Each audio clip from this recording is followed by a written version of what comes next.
ఈరోజు ఈ వైఎస్ఆర్సీపీ తరఫున మేము అందరూ వ్యాపారస్తులందరూ కలిసి వ్యాపారస్తుల దగ్గరికి వెళ్ళి వాళ్ళకి ఫ్యాన్ గుర్తుకు ఓటేసి గెలిపించాలని కోరుకుంటున్నాం.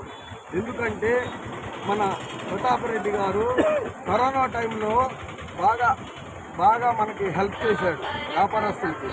ఎట్లా అంటే ఆ రోజు లాక్డౌన్ పెట్టారు, సెంట్రల్ గవర్నమెంట్ లాక్డౌన్ పెడితే ఆ వ్యాపారస్తులందరూ వెళ్ళి ప్రతాపరెడ్డి దగ్గరికి వెళ్ళిన తర్వాత ఆర్డీఓ గారితో, ఎస్పీ గారితో అందరితో మాట్లాడి ఒక టైము కేటాయించి కొంత సమయం మాకు వ్యాపారస్తులందరికీ వెసులుబాటు కల్పించి వ్యాపారం చేసుకునేదానికి టైం ఇవ్వమని అడిగితే దానికంతా సహాయం చేసి ప్రతాపరెడ్డి గారు వ్యాపారస్తులకి అండగా నిలబడి మనకి చేశారు. కాబట్టి ఈసారి కూడా మనము ప్రతాపరెడ్డిని గెలిపించుకుంటే ఈ వ్యాపారస్తులకి అండగా ఉంటారని కోరుతున్నాము.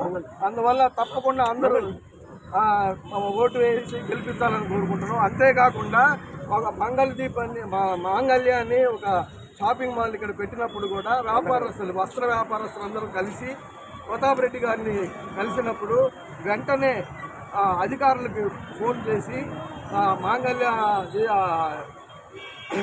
వ్యాపారస్తు సంస్థని వాళ్ళు పర్మిషన్ లేకుండా పెట్టుకున్నారని చెప్పి ఆపేసినందువల్ల వస్త్ర వ్యాపారస్తులు అందరూ లాభం పొందారు.